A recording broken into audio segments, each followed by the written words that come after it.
Définition du métabolisme cellulaire. Alors, le métabolisme, c'est un mot que vous devez connaître et que vous devez savoir définir. La définition est donnée ici, c'est l'ensemble des réactions chimiques qui se produisent dans le cytoplasme ou dans les organites des cellules quand elles en ont, c'est-à-dire quand ce sont des cellules eucaryotes. Le métabolisme, c'est donc des réactions chimiques qui vont permettre aux cellules de produire des nouvelles molécules ou bien d'en dégrader, tout ça pour réaliser leur vie cellulaire, c'est-à-dire produire leur propre matière organique.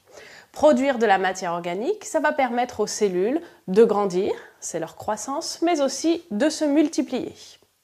Pour cela, les cellules ont besoin de s'approvisionner en matière première, c'est-à-dire de se nourrir.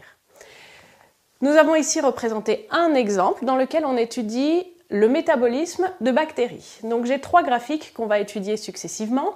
Ce premier graphique représente le nombre de bactéries. Ce sont des bactéries du lait qu'on laisse se développer pendant 3 jours. On a un graphique en histogramme, c'est-à-dire qu'on a représenté en unités arbitraires, donc peu importe le nombre total, ce qui nous intéresse, c'est de comparer le nombre de bactéries 3 jours d'affilée dans du lait. On voit ici que le nombre de bactéries augmente de jour en jour.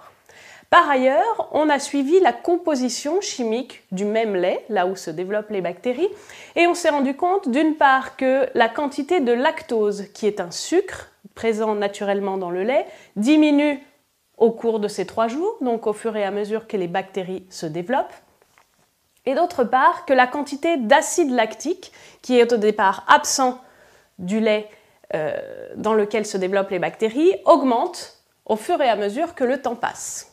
Si le lait avait été chauffé au préalable pour tuer les bactéries qu'il contient, la quantité de lactose ne diminuerait pas au cours du temps et la quantité d'acide lactique n'augmenterait pas. Donc c'est bien la présence de bactéries vivantes et qui se multiplient pendant ces 3 jours qui cause la diminution du lactose et l'augmentation de l'acide lactique.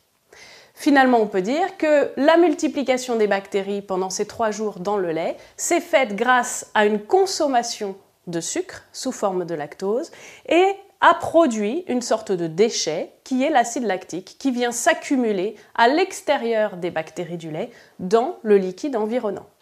On a donc un exemple de consommation de matière et de rejet de déchets par ces bactéries au fur et à mesure des réactions de leur métabolisme pendant 3 jours. Au bilan donc, nous avons ici représenté une cellule, qui peut être la bactérie de l'exemple précédent, ou bien une cellule en général.